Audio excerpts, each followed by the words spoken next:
You all right? You rolling with it? I'm trying. I'm doing what I can. And next on the mic is my man Johnny Quick. What's going on, John?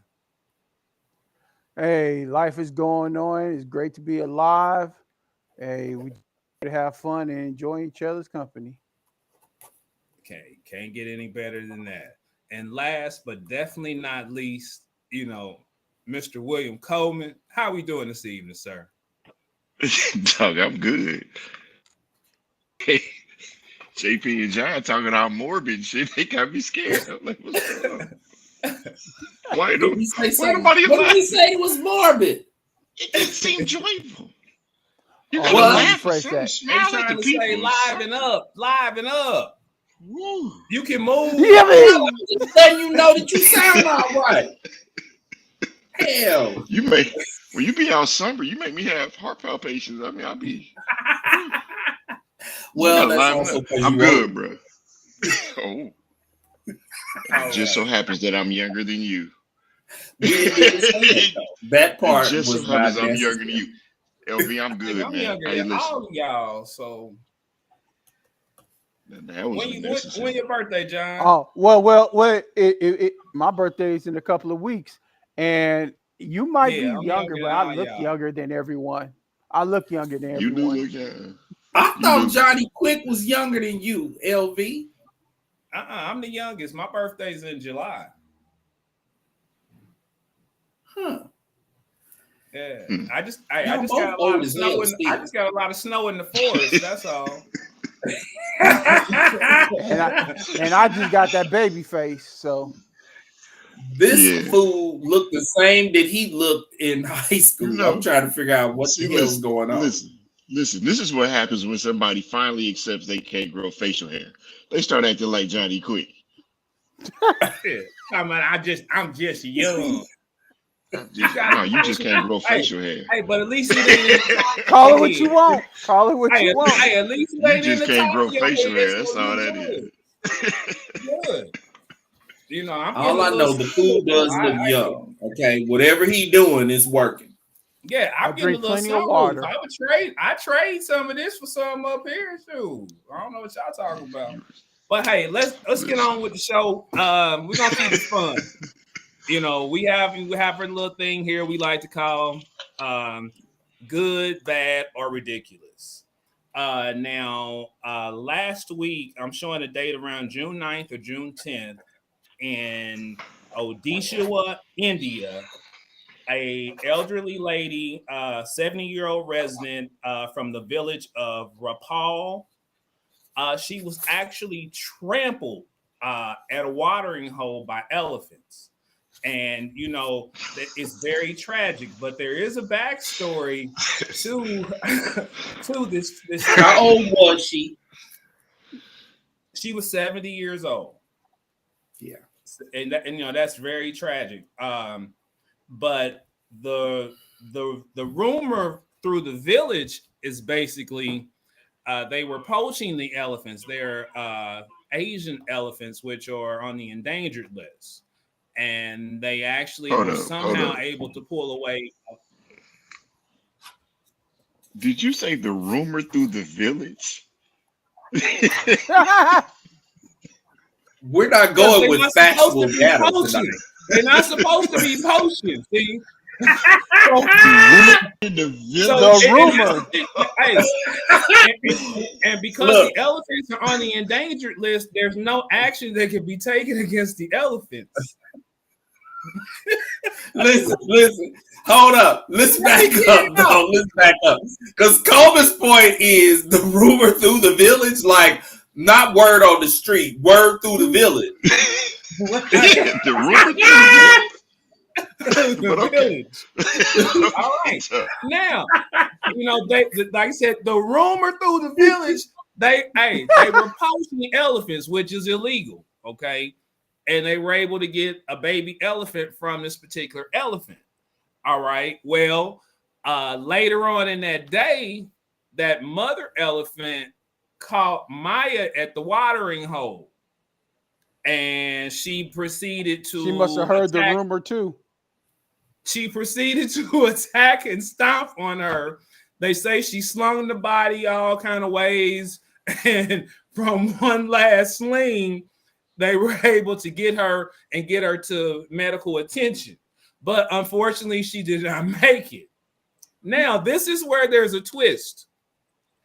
When they brought her body back to the village to have the funeral ceremony, somehow that day, that's what it said in the article, that day, somehow the elephant trailed them to the village, interrupted the funeral services, and began to stomp on poor Maya again and swing her about, allegedly. See, then that's she the went on villagers' to fault. Maya's hut and stomped Maya's hut and killed 2 of Maya's goats. But she didn't come alone. She had backup. There were other elephants that rushed out of the forest and began to cause terror. Now, I ask you all, poaching, endangered animals, and then the retaliation with the animals, good, bad, or is it just ridiculous? JP, I'll start with you. Never forget. Wait, okay. So here's the deal.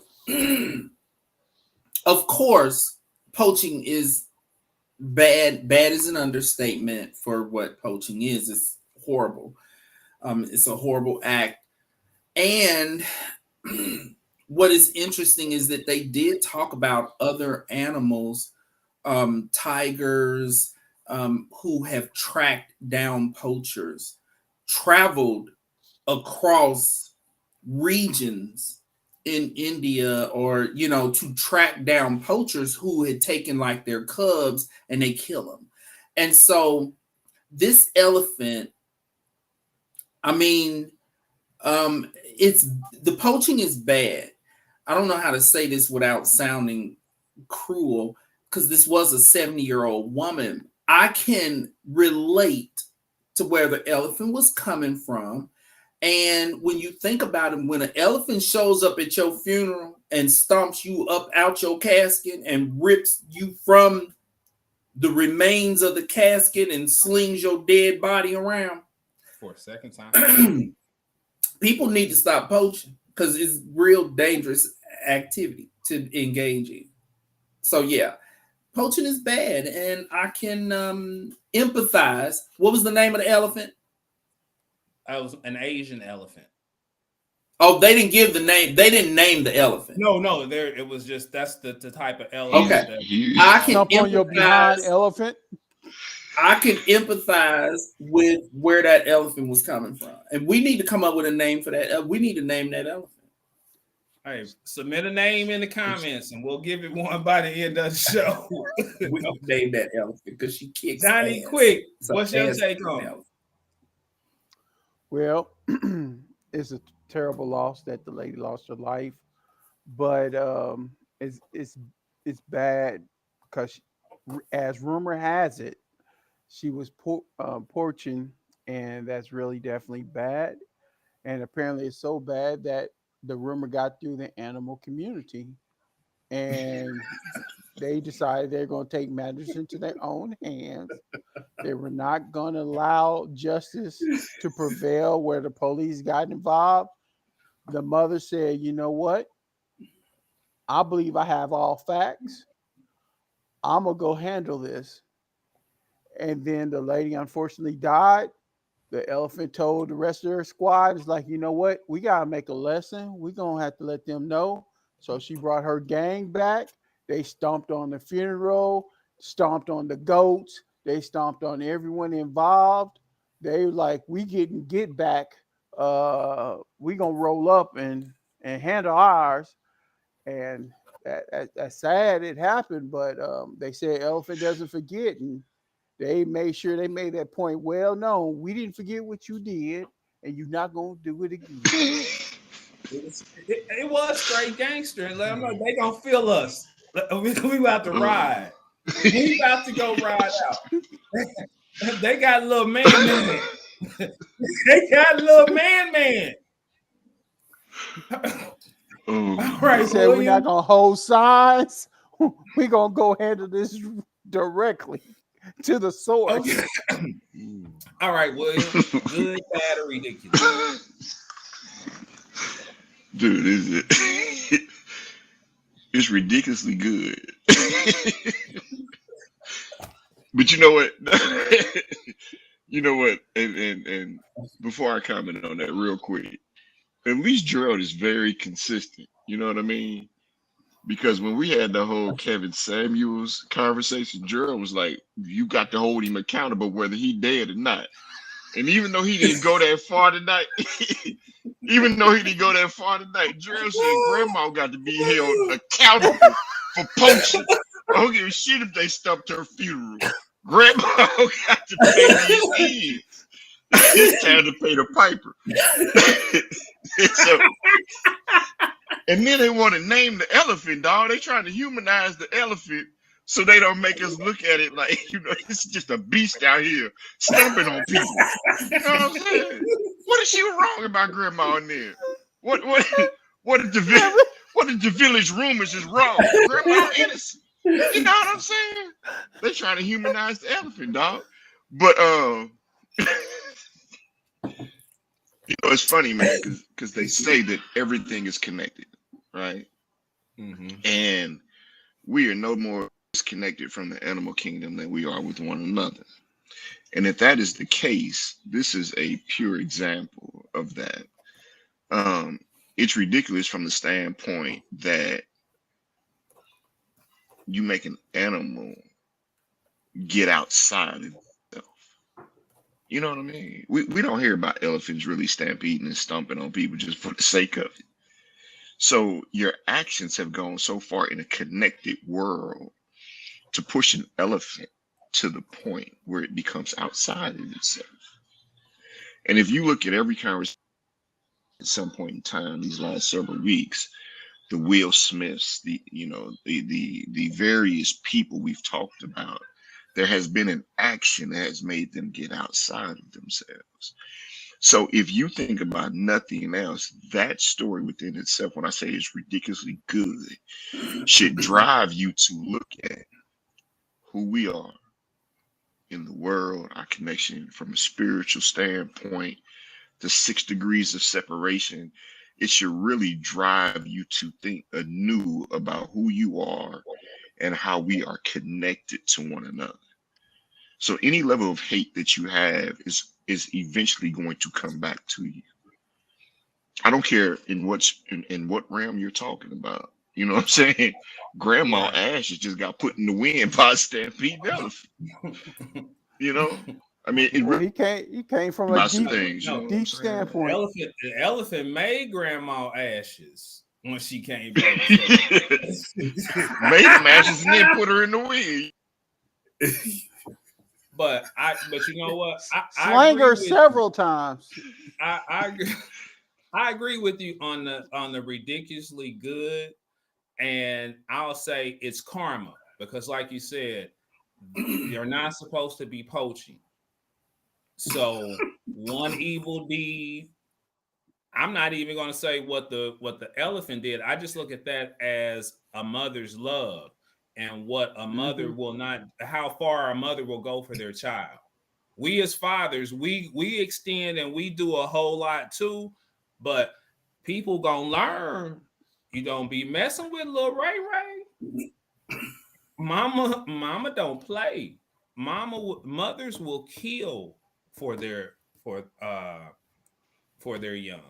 So I agree. It's also, it's a little humorous and everything. We're making fun of it, but we're not trying to make fun of the actual situation because death is something that is very serious.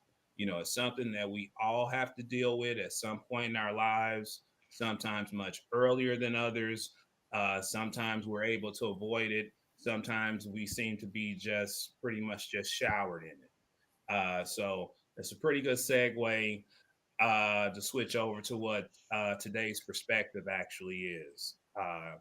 Kind of a two-part question that I'd like to present to each of you and answer it to the best of your ability and what you feel your answer is, because there really is no correct answer. It's all different ways. Different things work for different people. My dad used to have a saying. He used to always say, "It's always more than one way to skin a cat." You know, you're always the right way for everybody else, and they way ain't gonna be the right way for you. But if you get to that end result, both of y'all, it's a win-win. Now you both have an option on how you can get to the end result. So the first part of the question, as far as dealing with death, that I'd like to present to you gentlemen is, you know how did you deal or cope with death in your adolescent years? Who helps you cope or deal with it? Second part of that, I would say, how do you handle it post adolescence? And what suggestions would you have for someone that may be struggling to deal with the death, or maybe not have some understanding, or maybe there's a loved one that they see is struggling with death and they're trying to give them solutions? I'd like to start with you, brother. Quick. Do you want me to do both questions together? Yes. Okay. Well, as an adolescent, the first death I had was my grandfather, and that was at the age of 7. And he had a heart attack in the house, and my mother sent me over to our neighbor's house, so I didn't witness it. But I stayed in one of the bedrooms, and I looked out the window and I showed them wheeling his body out. And so she didn't know that until years later. And from there, I've kind of just gone through the process of handling death and not really dwelled that much in it.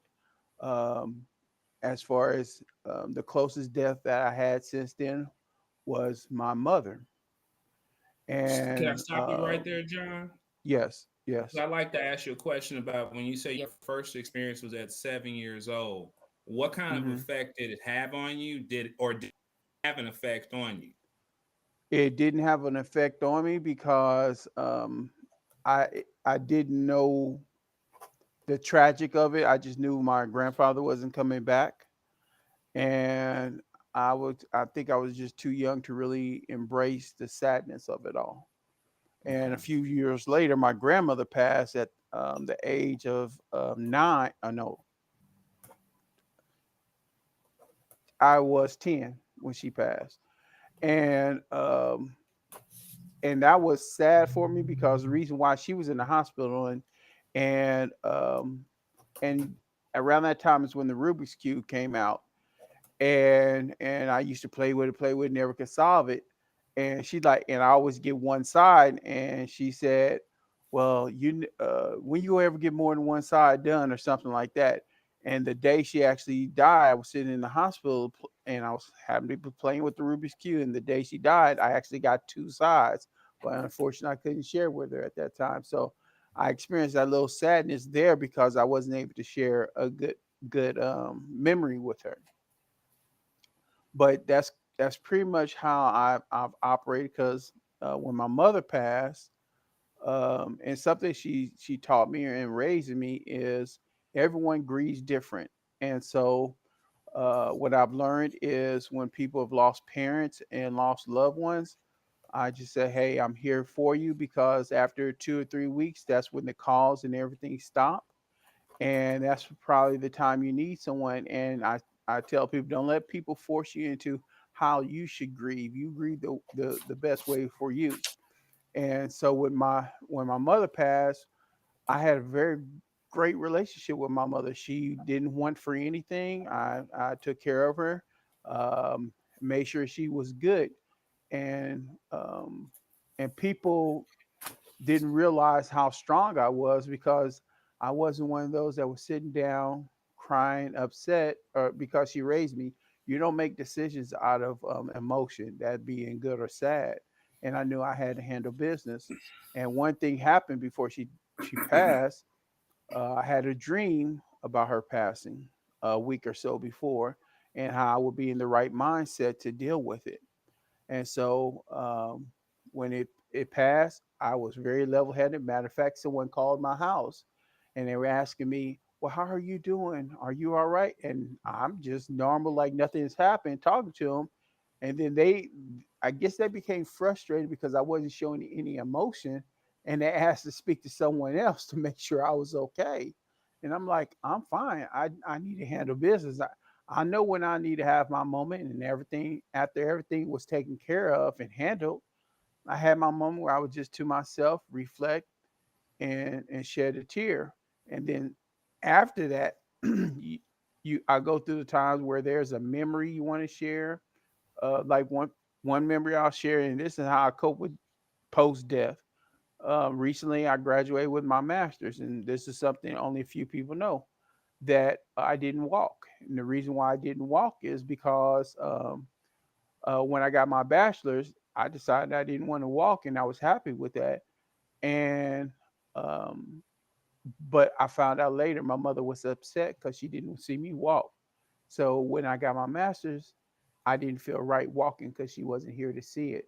And so I just kept it to myself. I did. People were like, "Why don't you celebrate?" I'm like, "I'm fine. I don't need the hoopah. I don't need all these different things because realistically, she wasn't here to share it." And so, like I said, people handle different things, deaths, differently.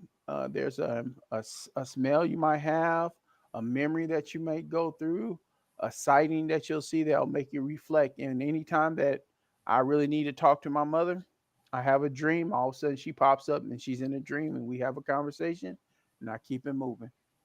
That's that kindred spirit that you guys have with each other. You'll always have that, John.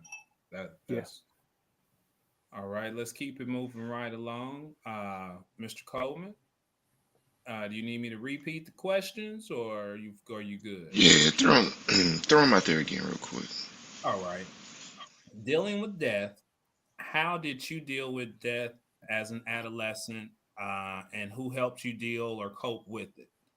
If what was your Mm, experience, or maybe it wasn't much, or the second part being post adolescent, it's basically the same situation. How do you deal with it now? If you, or do yeah. you not deal with it, shall I say? And what would you suggest to someone to help them, or either help? Um, man, you know, you went deep on this one. I've been dealing with death since I was like 3 or 4. Um, because my mother passed when I was 4 years old, 3, 4 years old. So with death, I think as an adolescent, the thing that I learned as an adolescent is how cruel people can be in death, and not intentionally, but we do Hmm. some shit. We do some shit, especially in the black community and at the black church, that when you don't think about it, is so. I'm 4 years old. My mother passed, so you go to Mother's Day, and everybody at the church is wearing red flowers, Hmm. except for people and me and my siblings. So they are in church celebrating Mother's Day, which they totally should. I mean, I have a Mother's Day now and watching my children celebrate their mother, but it's something I don't understand. I've never had that, right? So you at church and you got on this white flower and everybody has on this red flower, and the look of pity that, that they have for you is cruel. It's cruel. Now, adults, I think that I deal with it a little from the standpoint that um, I don't like to give people advice, because being there means something. Hmm. And when you don't give people advice, that's the best form of being there because you have no idea what that relationship was. I can tell you that I understand because I've dealt with death before, but I cannot tell you that I understand because I do not know what that individual relationship, you know, the impact that a Mm-hmm. parent has on a child when you do not know what it was. You can't tell me you understand what I'm going through when I lose a loved one. You can be there, but you can't tell me you understand. So I learned that silence, when they said silence is golden, my grandmother there, I just thought they was telling me to shut up. But in all actuality, they were actually telling you how to deal with grieving people. You ain't got to say shit because you don't understand. So be there. Just show up. You know, when your people lose somebody, just be there. Show up. You good. Now, one thing I do like that the black church do is they will serve up some meals for the repast, and everybody come to the crib. You gonna have 20 to 30 buckets of Popeye's chicken. If you ain't got 20 to 30 buckets of Popeye's chicken, your people don't love you straight Hey, up. or back in the day in Wyandotte County, you get when you for the funerals, you go to churches because they cooked it fresh. Bruh, Mm-hmm. bruh, bruh. Don't let somebody drop off a Gates platter. Man. Oh, What? Hey, but you like Coleman said, What? the church can be very cruel, and I'd like to echo that because my family had to tone down what I was going to say in my mother's eulogy because I was like, you don't have to tell me my mother loved me. I already know that. You don't have to tell me she's going to be in a better place. I already know that. And these are things people say that are so insensitive that it's like I know these things. You don't have to remind me. She's with the Lord because she believed in God, and those are things you just don't want to hear at that time. So yeah, I agree with Coleman that black church can be so insensitive, not knowing they're insensitive. Yeah, and the one thing I would like to add to that is that the church is an institution. It's made up of people, man. You know what I'm saying? We just Hmm. people trying to do the best we can. So when I say the church can be cruel, it's some of the traditions and things of that nature. Because the institution, in my opinion, is perfectly formed. It's the people that make that do things. And again, a lot of them are doing it from a standpoint of good heartedness. Hmm. But if they've not lost it's hard to understand the impacts of some of these rituals and things of that nature on the individual. You know what I mean? Hmm. Traditions happen, and I get them. And so when I say the church can be cruel, I don't mean it from the standpoint of they're bad. I mean it from the standpoint of we have some traditions that as an adolescent, there's just no way to understand. I got Know you. the impact on the kids. Just no way to know it.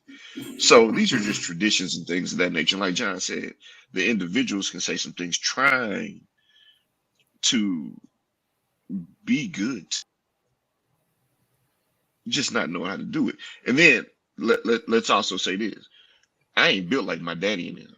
And my daddy and them ain't built like my grandmother and them used to have the casket in the living room at the house. Oh yeah, You know what I'm yeah. saying? So we're talking about a different group of people that we were interacting with that were the heads of the church. You know what I'm saying? So traditions to them and the things that they did, they believed in because it was their form of celebration because celebration was different for them. You know? So I'm not built like the people who were trying to console me. They were just much stronger people than I am. So the traditions they just came from that.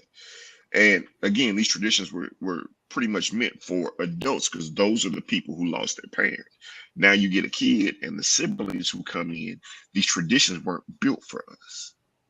There's no way to know the impact of that on me. You know what I mean? all So right. And JP Craddock, you want me to repeat the question, or did you write it down like you always do? Yeah, I got 'em. notes. I want my money from the book too. What? I want my money from the book. I know you go right. I want my money. No, we are writing a book about us. But that's a whole nother conversation. But yes, we're going to do that. Okay, how did I deal with um, death as a child? As a young child, for as long as I can remember, I had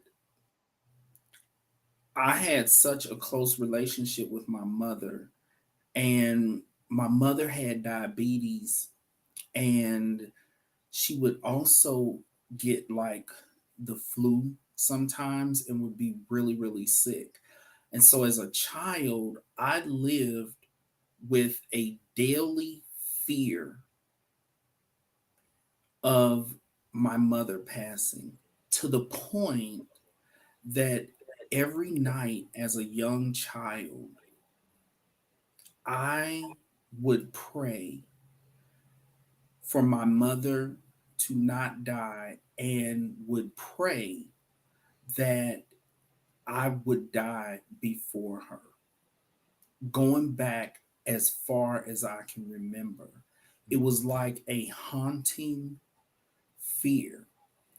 And so when I became an adolescent, I had some really difficult deaths, um, unexpected deaths. My two of my favorite aunts um, died so closely together that while one was still battling cancer, we couldn't tell her that my other aunt had died because of how it might affect her and cause her to go into a downward decline, a spiral. And so I remember in high school, um, just dealing with those deaths.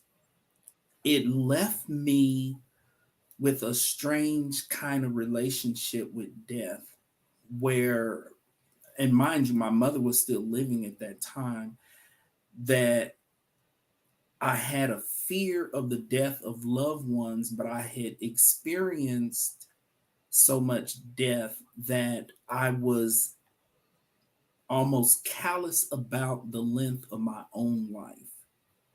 And to the point where I never really cared about how long of a life that I would live, and would make decisions sometimes that would put my life in danger, but I would not care about it. And so clients that other therapists might not be willing to see, the court ordered clients, the murderers, the the people involved with the state that's like, if I don't get my kids back, I'm killing everybody involved.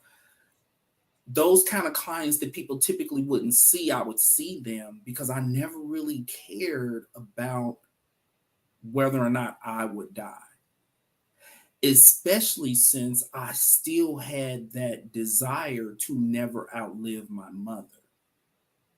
And so when my mother passed away, and I was like 28, I was a young therapist, and it was like my worst nightmare had happened.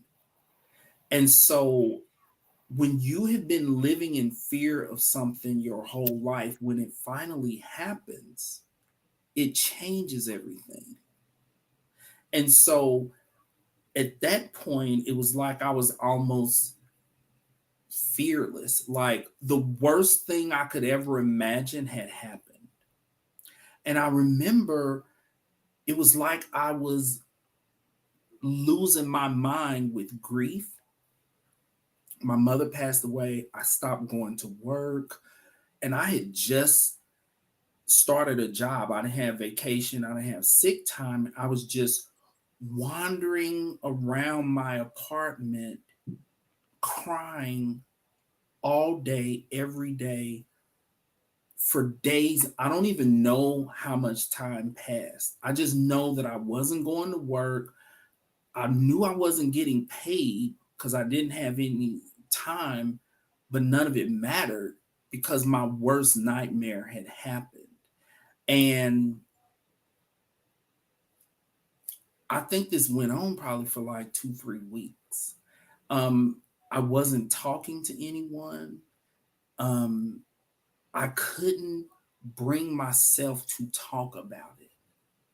And I remember one time, Coleman, you had made a comment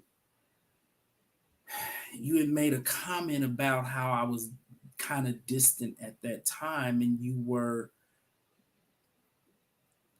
kind of, it's like you were wanting to know why was I distant at that time, because you and I have always been close, but that's what it was.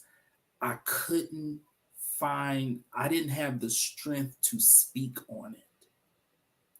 And so afterwards, my sister would tell me different things that was happening during that time. Like at the funeral, this person was there and that person was there, and they came up to you, and all of that was a blur, because even though I was physically present, I had disassociated.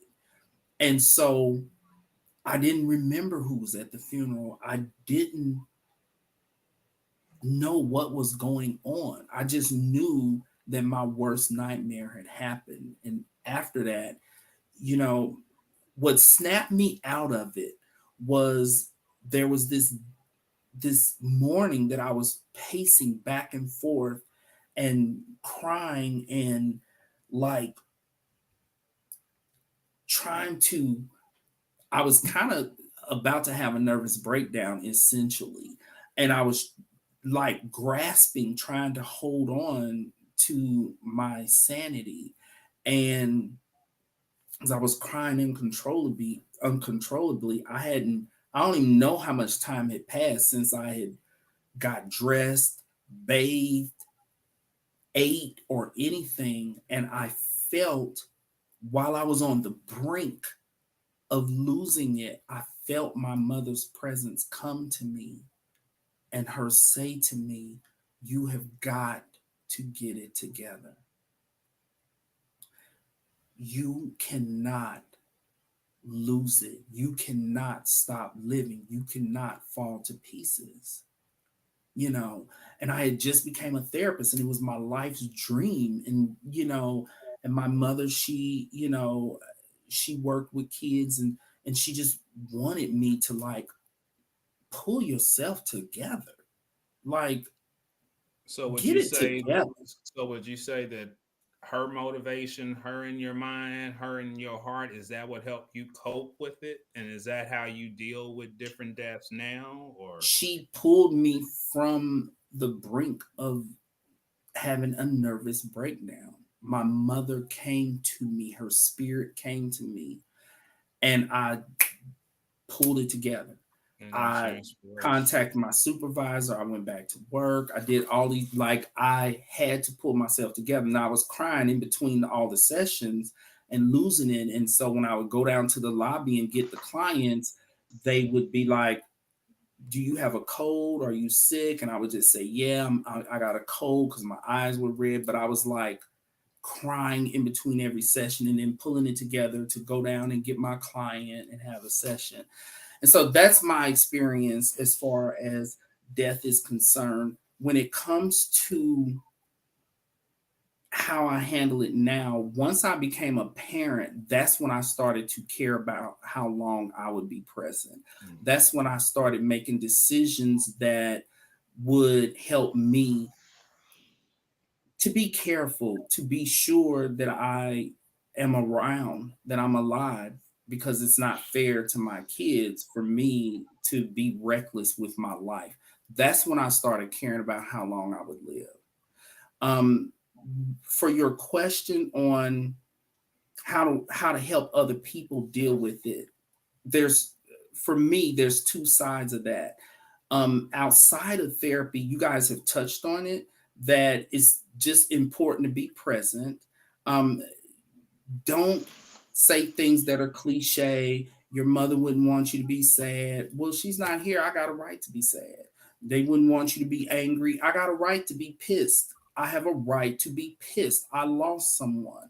And so I always discourage people, as you guys are saying, from saying things that are cliche in an attempt what happens is people experience anxiety. They don't know what to say to someone who is riddled with grief and the depression that they are experiencing.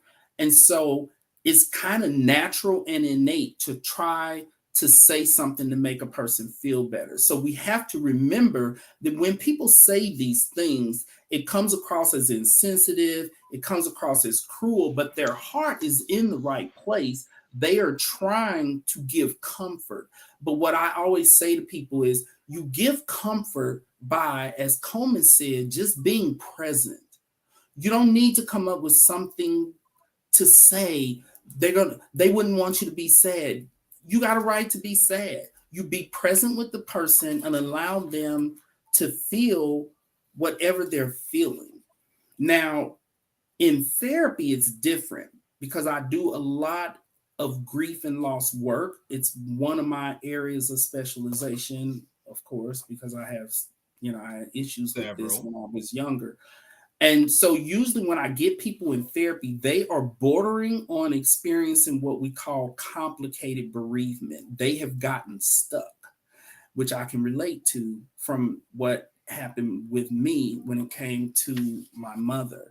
And so one of the things you want to do is, that I do is kind of assess the nature of the relationship. Somebody comes in, their father died. Okay, there's a difference between a father who lived around the corner and the kids saw the father every day, and a father who lived around the corner, but the kids still only saw him once a year.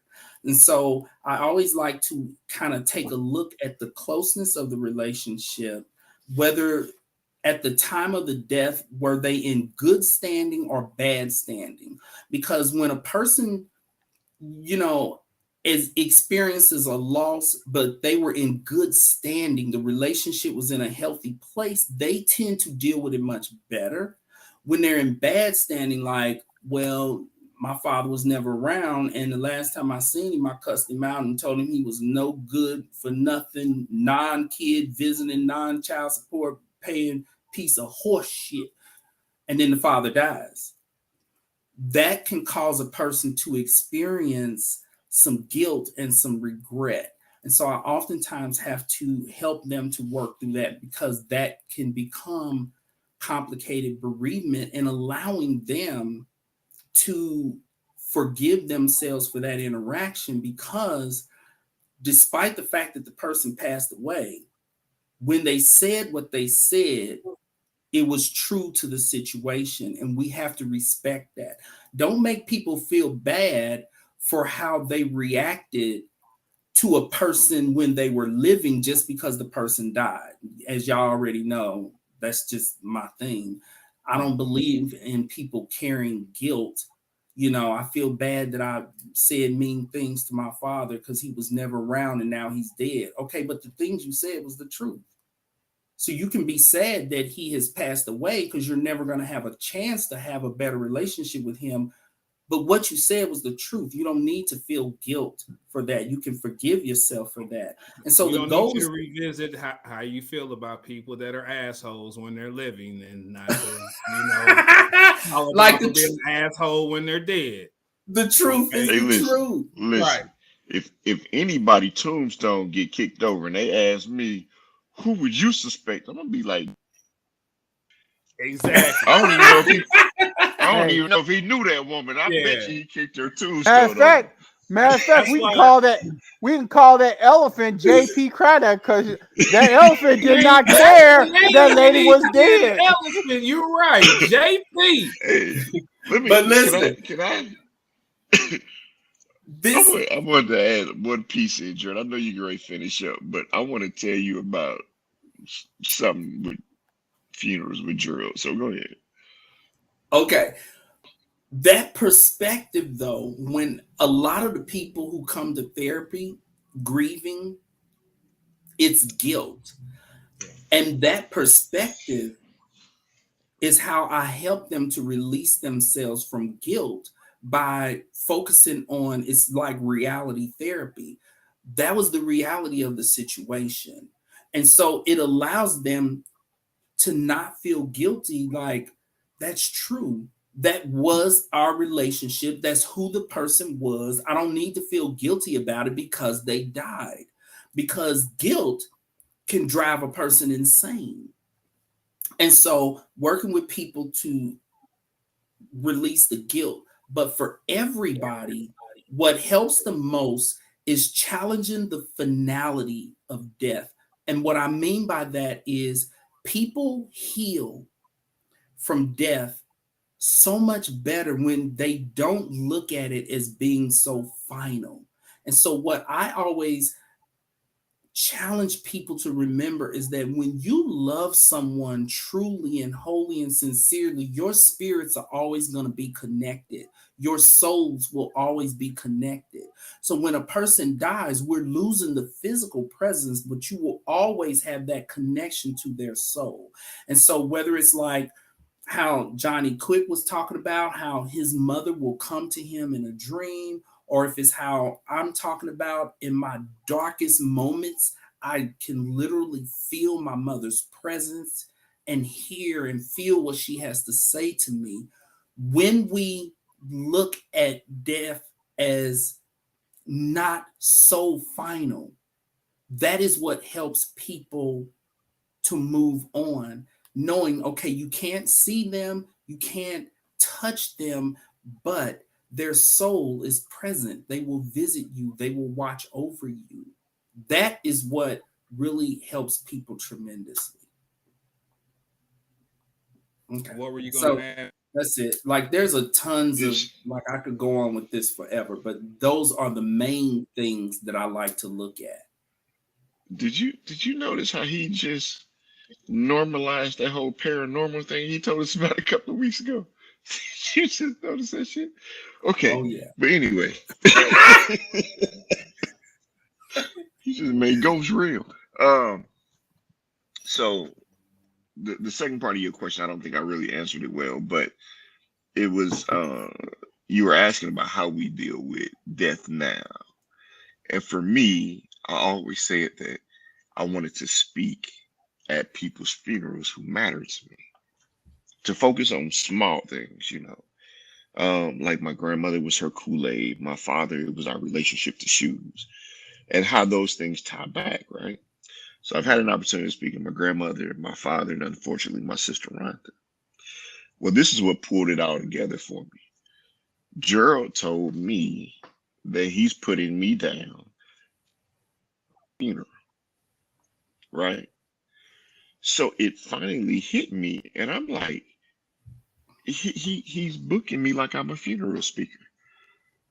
Like I just go to random funerals and be speaking at funerals. What's your fee? What's the fee? Oh, bro, you listen. need to negotiate that now. So they can't say he didn't agree to that. I need to pay in advance. Who do you know that wants to be known as the funeral speaker? Like when everybody talk about the funeral, do you want them to say, yo, you gotta get LV? Hold up. Do at them funerals. You know what I'm saying?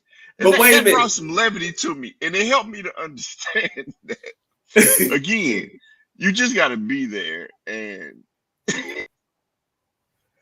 speak, encourage everybody who feels like they have something to say to speak honestly about the relationship that they have. And if you do that, you will impact people, relationships, but do not let the people around you try to turn you into a funeral speaker. You can't be known for that shit. No, don't say that. Okay, hold on. Let me say this. And LV, you know this is true. Anyone who has heard him speak at a funeral, I don't know any person. You just being vain. You see, you trying to make your funeral like a Broadway event. It's gonna Right. be, you know what I'm saying? I'm just saying, so you gotta have one- the best stories who are possible. Listen, Gerald. no one, you don't have to explain. No explanation. no one encompasses like He just going around to random this fool churches. will write a poem, Right. like He's having a She funeral. said, Listen, Let's stick. people be about to sit up out the casket when he's speaking at the funeral. Okay, like what's her- you probably what's her will funeral sit up. fee? You probably will sit up. I'm probably gonna. I'm gonna have to sit up. I'm gonna have to sit up, and you gonna clap before you lay back down. and I'm gonna clap. Yeah, and he gonna request a poem. Oh, I'm gonna need you to add a Listen, poem to that. I'm gonna tell him about that story when he came out butt naked on his landlord. Whatever.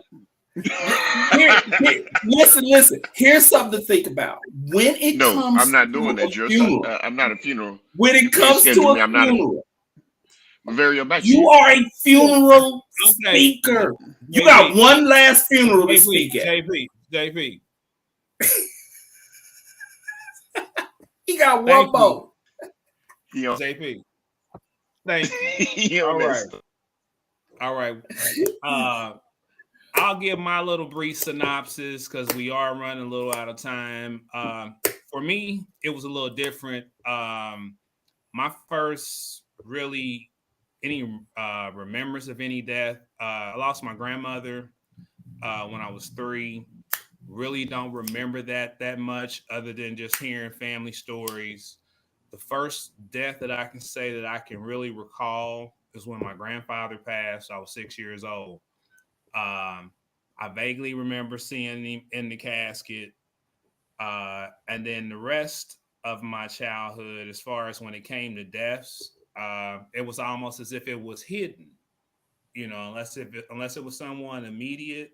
I didn't attend the funeral with my mom or my dad. My dad really didn't do them at all, so it would be my mom going.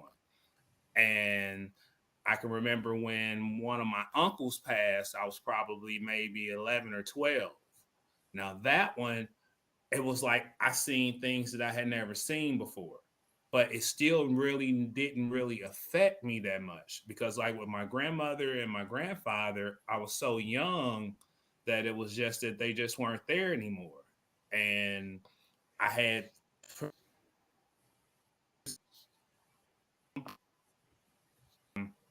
the next time I would say a death really was actor. I was probably in my early and was it I was home actually home from school, and it was during the summer. Me and my mom was sitting up talking. She had just got home from work, heard a gunshot. Then we heard some people, some commotion. Went outside. It was actually one of our neighbors from down the street. He was laying flat at his back in the street, and all you seen was just steam coming out of his orbital because he had got shot in the eye. Now that was the first time it really hit me because that was somebody in a sense that was kind of close. I had been knowing that individual since I had been. They moved into the neighborhood when I was probably maybe 10 years old. So that knowing them over 10 years, and just it was almost like because we were a close knit neighborhood, so that was almost like a cousin or something to get taken away, and so I had to deal with that. A few years later, I lost my dad. Kind of went through what you were talking about, Gerald. You had the issue and then you have the guilt. I still suffer from guilt from that, but I deal with it. Recently dealt with losing my mother. Um, that one was probably the most traumatic of all because it was a total different emotion that I ended up experiencing. In a sense, that I was going to be sad. And I suffered with that for a while. That turned to anger. But because I couldn't release the anger out and let my daughter see that, it was a lot of inner turmoil. And finally got to a place to where I was able to dispel that anger. Uh, but what I would like to say to people, when you lose if you know something to try to help someone else, even if you've lost the same family member that they have, like one of you mentioned earlier, when you tell them, I know how you feel, you have an idea, you can understand, but you don't know how they feel. So avoid saying that. Another thing one of you guys brought up, don't keep asking somebody. You let them know if you need me to do something, I'm here for you.